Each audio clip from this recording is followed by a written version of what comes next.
Hello, hello, hello. Bonsoir, bonsoir. Comment nous est? Happy Wednesday, everyone. My name is Mirdelin. So, tonight we're going to go over all the futures, okay? Jeudi, nous pas faire futur you assoya. If you guys can please share the live, invite a friend. I'm going to give you guys 30 seconds and I will be right back. Thank you.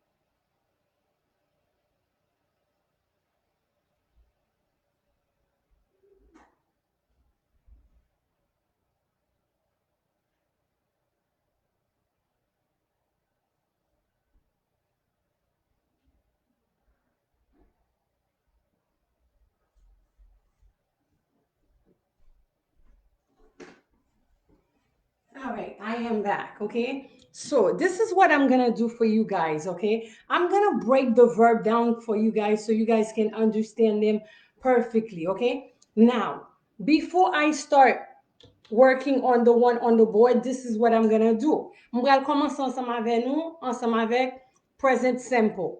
Là où on a parlé de present simple, mon nan vle dou ki sak vérité, ki sa ke ou ka fait, ou bien que ki so pa ka fait. Ou konen que whenever you have a positive, there is a negative. Perfect example. If I say, do you work? Okay? If you work, wap dim I work. If you don't work, you will say I don't work. Mwen di nou konsa ke, si mwen mando sou travay, wap di ke ou travay. Men sou pa travay, wap di ou pa gen travay. Just because ou travay, sa pa ble di ke wap travay kounya. Ok? So, le wap yon zon phrase ansama vek an present simple, wap di yon bagay ki verite. I wake up at 7:30 this morning. Ok? Ki veut di mwen leve à 7h30 matin. I do my laundry. Mwen fè laundry. I clean the house. Mwen porte kaila. Okay? I wash the dishes. Okay? Pour ki sa me di dishes, mwen pa di dish, c'est parce que gen pile vaisseau. So therefore, any word that ends with X, that ends with O, that ends with S, that ends with CH or SH, to make it plural, you have to add ES. Since dishes, ok, li fini par SH, so m suppose mette ES pour me faire le pluriel, ok? Now, si present simple, perfect example, si ma fait verb drive, present simple a do I drive, you drive, c'est pour ou même, he drives, third person singular, you need to add an S on the verb. Troisième personne singulier, ou suppose mettons S. Ou a parler de un garçon, he drives. Ou a parler de un fille, she drives. If I'm talking about Bermude, she drives her car. Qui veut dire li conduit machine ni. Or it drives. Yes, the car. Does it drive? Est-ce que le conduit? Yes, it drives. Li conduit. Okay? Now, if I'm talking about you and me, mabdou, we drive. Pour même avem. Okay? We drive, nous conduit. You drive, but the second you, it's plural. Deuxième you, m'a parlé de nous toutes là. So, li pluriel. They drive, qui veut dire yo conduit. Si present simple do I drive, le map conjugué nan past simple. Moi pas ka di I drive, map di I drove. OK? So verb lan vin changer en drive pour drove. Drove vle di te conduit. OK? I drove, you drove, he drove, she drove, it drove, we drove, you drove, they drove. Lè nan simple past, lè nan passé ou ap conjugué verbe là, ou pas besoin worry about troisième personne singulier, tout à les mêmes gens. OK? Now, si n'a conjugué nan present, continuing, OK? Keep in mind, when something is in the present, ou dit I am. if the verb continue, that means that the verb is progressive. So therefore, you will change the drive to driving. I am driving. You are driving. He is driving. She is driving. It is driving. We are driving. You are driving. And they are driving. Now, if there is a present, so therefore we know 2 days or a day later, the present will change to the past. So si présent dou kon sa que I am driving, passé continue à li même nan, la dou I was. C'est même jantou. Si l'autre en Haïti, ou te kon enseigner, ok? Ou pas di I am a teacher, because koun yon nou l'autre pays. Ou di I was a teacher, ok? Now, si ou à l'école ou apprendre job lan, ou apprendre même métier pour qu'à enseigner, oui qu'on y a wap di I am a teacher. Okay? Now, if I'm talking about what I used to do in Haiti, I will say I was a teacher. Si na fait verb drive lan, na di I was driving, you were driving, he was driving, she was driving, it was driving, we were driving, you were driving, and they were driving. Ou pa jam di you was, we was, they was. Gen moun ki kon di li pa bon. Say you were, we were, and they were. Pou ki so di were? Parce que l'on dit we were. C'est pluriel. OK? Li pas singulier. So therefore say you were, we were, they were. All right. Now, si nak mette nan future simple, nak di I will. When you say I will or I'm going, okay? Si on bagay ke ou pral fe, ou poko fel, anything that you haven't done, you're going to do, therefore it's in the future. Sou poko fe bagay lan, ou gen pou fel. Perfect example. Some of you guys that are watching me right now will work tomorrow morning. So, ou pap di kon sa ke I work, wap di I will work, ou bien I'm going to work tomorrow morning, ou bien I will work tomorrow morning, ou bien I'm going to work tomorrow morning. But keep in mind, okay, sou pral fè 8 tèt kan chif, pi bon jon ka dit, okay, I will be working, because la, verb sa, okay, now, lò di kon sa ke I will be working nan, sa ble di ke son bagay ou gen pou fè nan futur lan. But c'est pour bagay pour un titan, non, son bagay qui progressif. Ça, c'est grande différence qui gagne. Lors dit future simple, et puis lors dit future perfect continue. Okay? Now, si future ali même la dim I will drive, you will drive, he will drive, she will drive, it will drive, we will drive, moi-même avant, we will drive, you will drive, they will drive. Okay? Now, nous connaissons que present perfect lan. Qui ça la do? Li pa prêté en drive. C'est ça fait, moi besoin nous comprendre verb yo bien. Okay? Now, nan présent, verb lan, c'est drive. Nan passé, li vin changer en drove. L'el progressif, li vini en driving. Okay? Leli nan perfect tense, lab driven. I have driven, you have driven, he has driven. Pou ki sa me di he has?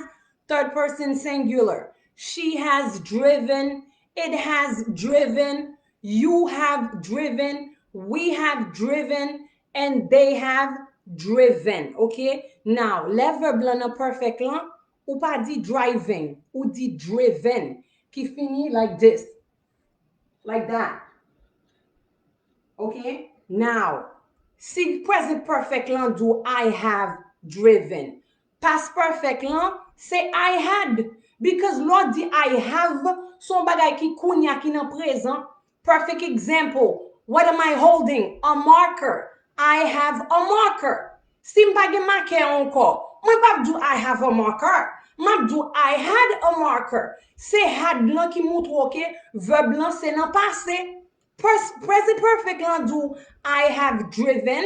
Past perfect lan li mem, lap do I had driven, you had driven, he had driven, she had driven, it had driven, we had driven, you had driven, and they had driven. Okay? Now, future simple. Future simple an, li dou kon sa ke I will. Ok? Le ou dou simple an, sa vle di verb lan simple. Ou kite l jan liye a. Ou pa chanje an yen. Ok?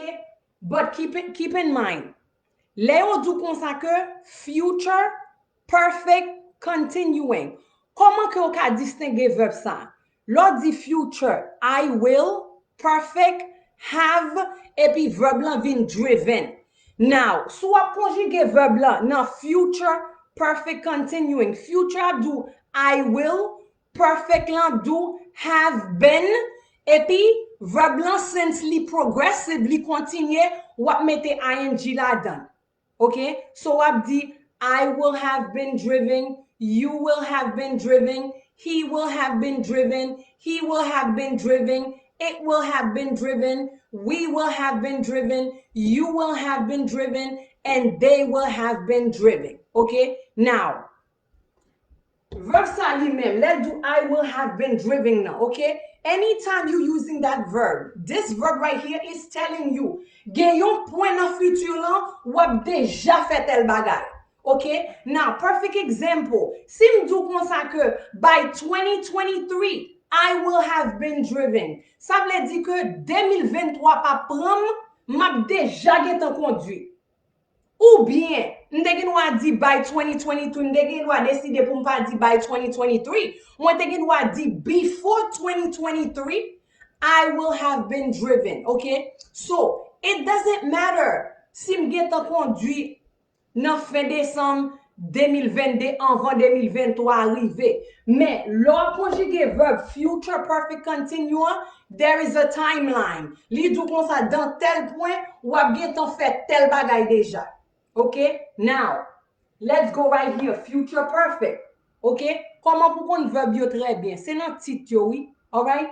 La future, I will, perfect, have been, continue, driving. Okay? Now, si ma conjugué future perfect, future I do, I will, perfect, have, driven. Songez bien. Se verb drive wap conjugué. Son pa ka kite lan drive because verb lan do pou mette lan perfect. So therefore, ou suppose di have driven. Alright? I will have driven, you will have driven, he will have driven, she will have driven, it will have driven, we will have driven, you will have driven, they will have driven. Now, for those of you guys that are watching me, you can say, teacher, what is the difference between future perfect and future perfect continuing? There's a big difference. Future perfect continuing gives you a timeline. Li dou kon sa ke tel let ou bien tel date pap gen tan rive, wap deja gen tan conduit. On the other hand, this one, li dou kon sa nan futur lan, wap deja gen tan conduit, but li pa bon timeline. Okay? On dit que wal nan driving school, okay? Ou fe 5 mois nan driving school. And let's say like sous 7 mois, mwen suppose vin well. All right? Now, sa li mem nan, li dou kon sa ke nan futur lan, sa get an fini. Okay? Sa li mem, on the other hand, li dou kon sa li bon timeline. Li dou kon sa nan tel point. Mba ke si se nan mars. Okay? Si c'est en janvier, si c'est en 2022, ou bien que si c'est dans mi-temps 2023, li dou kon sa tel date pa gen tampon, wap deja fin accompli ça, qui progressif. If you look perfectly, ouais ça, li dou li continue. Ça li même li pas continue, ça déjà fini déjà. OK? Ça, m'a déjà fait telle action dans futur là, l'a déjà fini. Mais ça li même non, OK, telle date pas prendre, m'a déjà fait telle action qui progressive. C'est grande différence là ça. OK? On the other hand, OK, future continuing. All right? Future I do, I will. OK? continue. Les bails la continue, ça veut dire que li progressive. So therefore, drive lan, wap change lan driving. But keep in mind, le verb lan future simple ou dit I will drive. Mwen pral conduit. OK? But le nan future continuing nan, OK? Ou suppose mettre ing la dan. So keep in mind, anytime wap conjuguer un verbe nan futur, OK? Kap gen ing la dan, ou suppose mettre be nan in between. Sou gade la, pa gen bien là. Pour qui ça bien pas là? Parce que la verbe la pas continuer. So therefore, ou pas ka di I will be drive. Ou ap di I will drive. Là, ou pas ka di I will driving. Pour qui so pas ka di I will driving? Parce que verbe la continue. So s'il continue, ou suppose de mettre bien là pour di I will be driving. OK? Now, nan tel point dans futur, ça li même li pral progressive, li pral continue. OK? Now, lors du future continuing nan, li dou kon sa que I will be driving. OK? Now, si m'tap di future perfect continue, OK? Perfect lan, verb lan, it's either li do have ou bien has. Ou di has, laisse third person singular, ou di have pour l'autre yo. Le wap conjuguer verb la nan future perfect continue, bien l'a changer en ben. OK? Qui ça mot ben vle di? Mot ben vle di déjà. On bagay kap déjà fait. Et ça verb ça dou. L'a déjà fait avant telle date. Ça li même nan, li dou kon sa que l'a fait oui dans futur là, mais l'a continuer. Ça li même nan, li dou kon sa que ça pral fait dans futur là oui, li simple. Ça ge pour le fait très peu. OK? Sou di kon sa que I will work tomorrow. Demain si Dieu veut prêt. So, I will work tomorrow morning. Moi pral travail demain matin. OK? Now, si m connais que l'autre lundi, moi pral travail, m'a dou kon sa que I will be working Monday morning. Pour qui ça me dit I will be working Monday morning? Chiffre moi son chiffre vite dans la pied. So moi dou kon sa que dans futur là, mais ça me pral faire qui progressive. OK? But this one on the other hand, I will have driven, li dou kon sa que m pral faire tel bagay dans futur oui, mais la fini déjà. OK? But this one on the other hand, li dou kon sa que m'bral déjà getan fait ça. OK? Mais li continue. OK? So, I will drive. Future simple. OK? Future continuing. I will be driving. Pour qui ça bien là, c'est parce que ou dit kon sa verbe là continue. So, si futur là continue, li supposé I will be. OK? Si c'est perfect là qui continue, wap di ben et bien qui va changer en ben et puis tout wap mette ing dans verbe là. OK? C'est ça fait là ou dit comme ça que I will have been driving. OK? Qui veut dire m'a déjà été conduit. OK? I will have driven. OK? M'a déjà fait ça oui, mais il fini. Ça li même nan, m'a déjà gen fait ça qui progressif, qui continue. All right? I will drive future simple, li just fait verbe lan simple. On dit que nous t'a conjugué verbe manger. Comment on dit manger en anglais? Eat. Si m'dou kon sa que mettez l'en present simple. I eat, you eat, he eats, she eats, it eats, we eat, you eat, they eat. Si m'dou mette l'an past simple, li pa ka eat encore, wap change eat l'an en ate pour dire I ate, moi te mangé, you ate, ou te mangé, he ate, ou pas change rien en passé à tout traité même genre. Li te mangé garçon, she ate, fille te mangé, we ate, nous te mangé, you ate, nous tout l'an, you en deuxième personne pluriel, nous te mangé, and they ate, yo te mangé. Now, si ma mette verb eat lan, nan present continue. Qui ça me do present continue? Present lan do I am. OK? Continue verb lan continue ou suppose mette ing. So li pap et encore la been eating.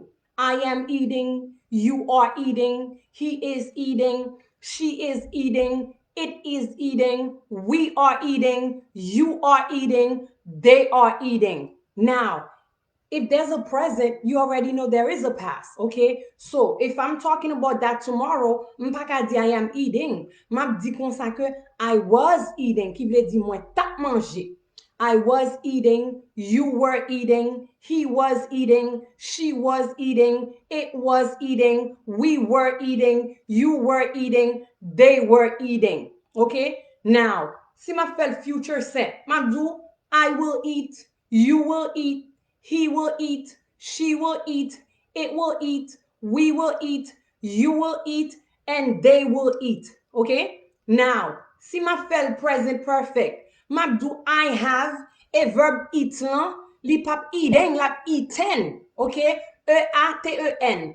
I have eaten, you have eaten, he has, third person singular, he has eaten, she has eaten, it has eaten, we have eaten, you have eaten, they have eaten. If there is a present, there is a past. So past perfect la do I had eaten, you had eaten, he had eaten, she has eaten, it had eaten, we had eaten, you had eaten, they had eaten. Okay? Now, present perfect continuing. Present la do I, perfect have.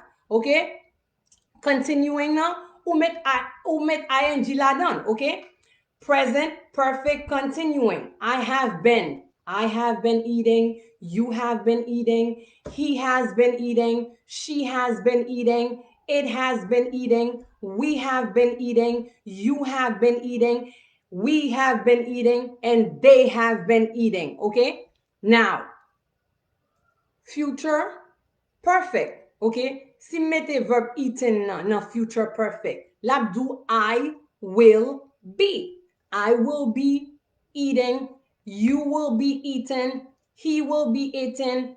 She will have been eaten. I'm sorry.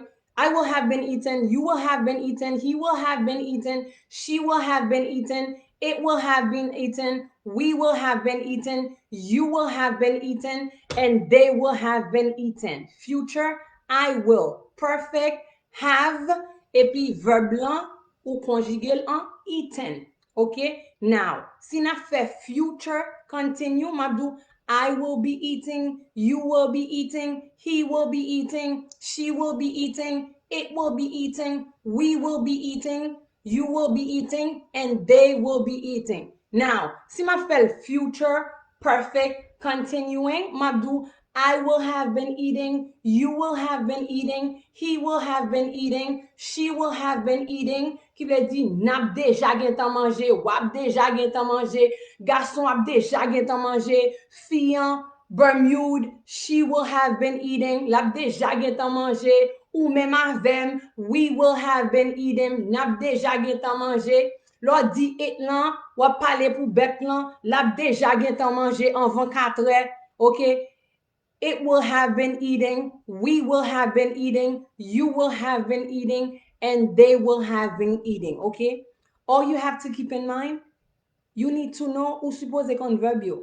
Sou pa kon verb yo, l'on moun pale ansama avon, se sa fe ou di ou pa tande. Men en realite, se pa tande ou pa tande. Se kompran ou pa kompran. Si m di map conjugué verb walk, keep in mind, some of them they change dramatically, et gen ki pa chanje même. Gen c'est just ED pour mettre la dan yo. So wap di verb parler, wap di talk. Nan présent, nan passé wap di talked, ou mette ED la dan. OK? L'el progressive ou di talking. L'el perfect ou di talked. Li rete même jan toujours. Marcher, present simple, walk, ok? Now, l'arrivée troisième personne singulier, ou mettez S pour dire he walks, she walks, it walks, ok? And then, l'autre mettez le passé, ou dit walked, ED, walked, ok? Ou fin dit moi, fait, ou pas dit d, ou dit walked. Okay, now when it's progressive, walked lan ap changé en walking. L'el nan perfect, walked. It's still the same. Même jan nou sot fè verb manger an. Présent, eat. Passé, ate. Progressive, eating. Perfect, eaten. Gen eating nan fini a ing. Eaten nan li fini a en. Okay? Now, lever. I wake. Si m bezwen mette l nan passé, it's either I'm going to say waked, mwen fwe de la dan, ou bien m di woke. Okay? Now, si progressive, mabdou waking. Okay? Now, si nan perfect, mabdou woken. So la li chanje. Keep in mind, depi yo do présent, continuing, I am, verb lan ing.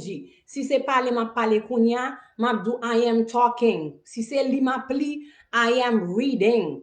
Si se apren ma apren, I am learning. Si se travay ma travay, I am working. Si se kouri ma kouri, I am running. Mais si verb lan past continue, mba nan I am encore. Si mta pale, mabdou I was talking. I was reading, mwen tap li. I was teaching, mwen tap ensegnye. I was looking, mwen tap chèche. I was working, mwen tap travay. I was driving, mwen tap conduit. Si se nan future simple, si mbral travay, I will work, mbral mache, I will walk, mwen pral kouri, I will run, mwen pral pale, I will talk, mwen pral manje, I will eat, mwen pral couche, I will sleep. Now, sleep avec sleeping pa men bagay. Lo di sleep, se couche. Lo fwe ing la den progressive, sa vle di ke ou pa nan sleep anko, se dormi ou ap dormi kounya. Ok? Now, sou tap dormi ou leve, on moun ap mande pou ou pap di kon sa, I was sleep. Ou tap dormi, lo dorm ou pa kon sa ka prive. Ou ap di, I'm sorry, I was sleeping. Ing. Ou pa ka di, I'm going to sleeping. Ok? Now, dormi, pa volontaire. It's involuntarily. So therefore, ou di, I'm going to sleep. Pendant sleep, ou couche nan kaban nan, dormi pon, then, si yon moun rele mande pou, moun sa ka pren téléphone la di kon sa ke, oh, I'm sorry, Canel is sleeping. Ou bien Amanda is sleeping. Or the teacher is sleeping. Bermude is sleeping. Si se travay wap travay, kounya, I am working. Si 2 tan, 3 tan apre, ou ki te travay moun yo, se nan pa soye. Ou pap di I am working. Si on moun mande, comment fèm pa tou tel kote? I'm sorry, I was working. Ou te travay matin? Yes, I worked this morning. Do you work tomorrow? I will work tomorrow. Ou bien I'm going to work tomorrow. Going, will, se nan futur, se yon bagay ki gen pou l'fèt, li pou ko fèt. Now, travay ou pral travay lan, samedi si Dieu veut. Son 16 tan chif, wap travay. I will be working Saturday morning, starting from 9 a.m. M'pral travay samedi matin, komanse à 9 h du matin. Pour qui ça mette ing la dan? C'est parce que li progressive. C'est pas pour un seconde ou pral travay. So therefore, mette ing nan verb lan.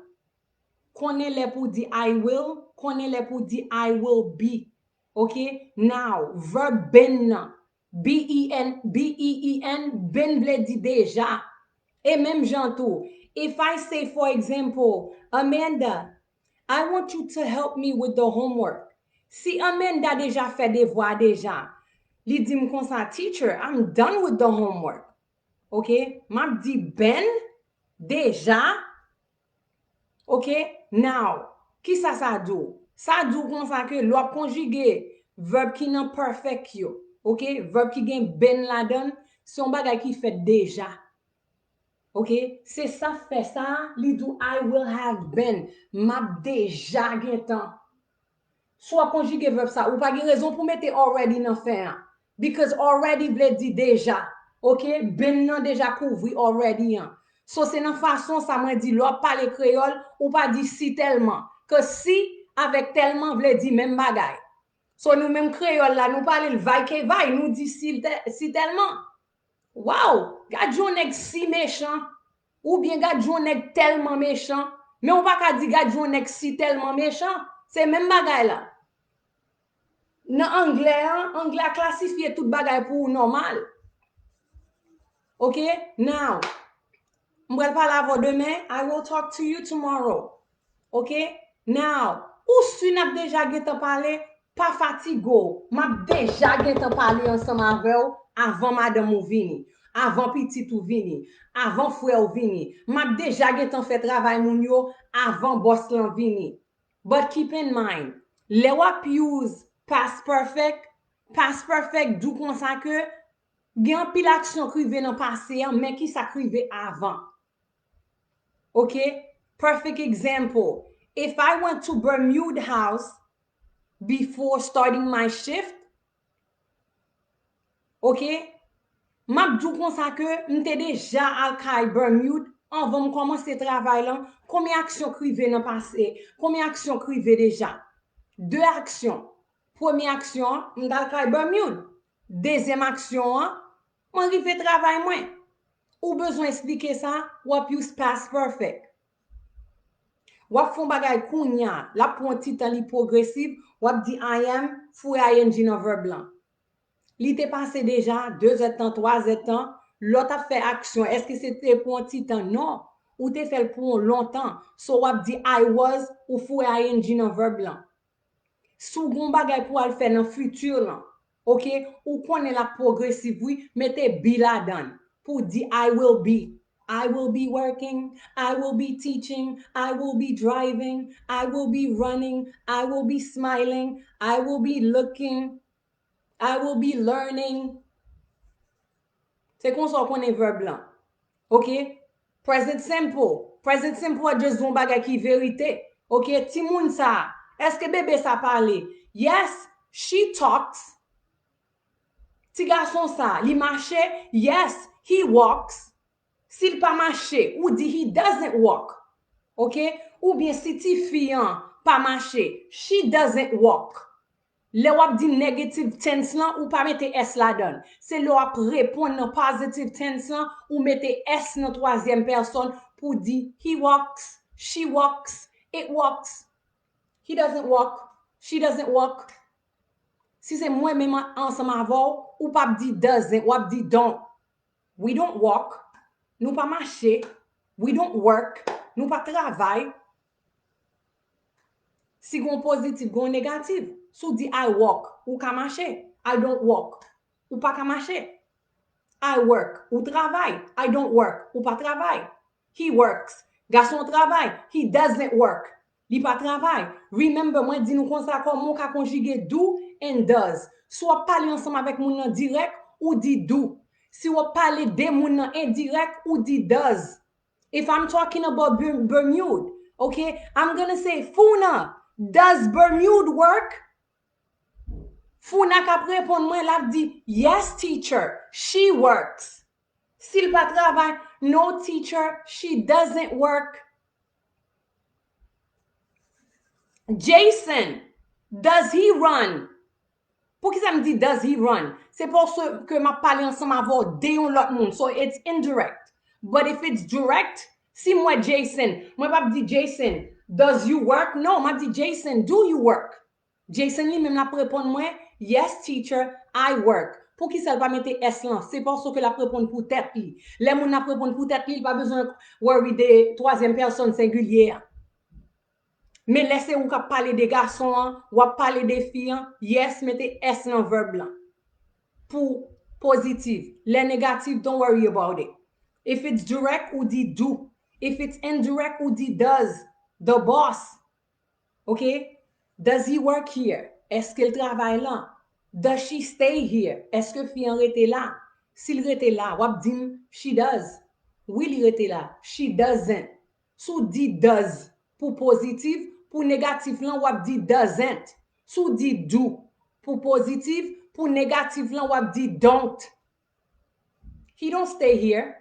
Est-ce que le bon? No, he doesn't stay here. Li pa rete là. He stays here. Li rete là. Do you stay here? Est-ce qu'on rete là? I do. Oui, m rete là. Ou pas di I does, cause wap repon peut-être ou so wap di I do. Ok? Si map mando de yon femme, map do, does she live here? Est-ce que fi arrete là? She does. Oui, li rete là. S'il va rete là, she doesn't. Li pa rete là. So question indirect ou di does. He does or he doesn't. She does or she doesn't. I do or I don't. Mirdelin, do you teach on Mondays, Wednesdays, and Fridays? Yes, guys, I do. Ou bien si mpa teach jou sa yo mta do, no guys, I don't. Now, if there's a newcomer in my class, if Laurent asks Bermude, can I ask you a question? Miss Mirdelin, does she teach on Mondays, Wednesdays, and Fridays? Bermude Abdou, yes, she does. Pour qui ça Bermude dit yes, she does pour moi-même? Parce que question c'est indirect. Laurent is asking Bermude a question about me. So le Bermude a répondre, Abdou, she does. Ou bien si m'a fait, l'abdi, she doesn't. Now, the class, when do they meet? Do they meet on Mondays, Wednesdays, Fridays? Yes, they do. Parce que verb pas do they does, li do they do. Say he does, she does, it does. I do, you do, we do, you all do. Now, if tonight was the first time you were assisting my class, I want to welcome you. If that was your second or third time, welcome again. My name is Mirdelin. We meet every Mondays, Wednesdays, and Fridays at 7:30 p.m. If you have not subscribed with me on YouTube after the live, come to YouTube, type my name. That's MYRDELINE That's how you'll be able to subscribe with me. Si à soi c'était première fois ensemble avec moi, je merci et je bienvenue. Si c'était deuxième ou troisième fois, je remercie encore. Non, moi c'est Mirdeline, nous rencontrons chaque lundi, mercredi et vendredi à 7h30. Ou même qui peut abonner ensemble avec moi. Après live là, viens sur YouTube, tapez nom MYRDELINERAYMOND. C'est là où vous pouvez abonner ensemble avec moi. Que bon Dieu m'en béni ou, que bon Dieu m'en guide ou, que bon Dieu m'en fait ou ensemble avec ou même qui t'a remis livre anglais yo, c'est 2 livres pour $70.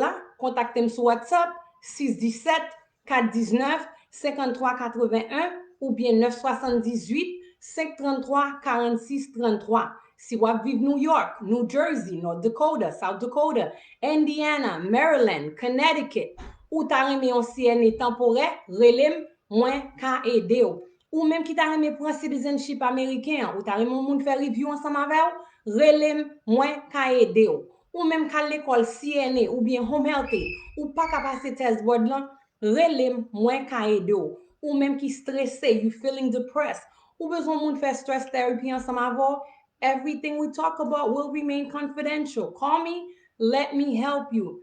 Also, guys, ou même qui t'a remis gain pour match shampoing pour cheveux, relem qui te do. Thank you guys so much. Guys, please, partagez live là, partagez le partout, partagez la famille, zami, mettez le sous groupe pour moi. Et ou même qui vini première fois, say newcomers again and I will welcome you. Thank you guys so much. I am humble. Ou même qui t'a remis gérer sexy ou si descend ou t'a remis descend, ou abdim teacher, I need the diet package. Si c'est ventre ou t'a remis plat tankou, ou abdim teacher, I need the tummy package. Site là c'est www.formbeauté.com. Guys, thank you so much. I will see you guys this Friday at 7:30. Stay positive. Have a wonderful night. God bless. Bye-bye.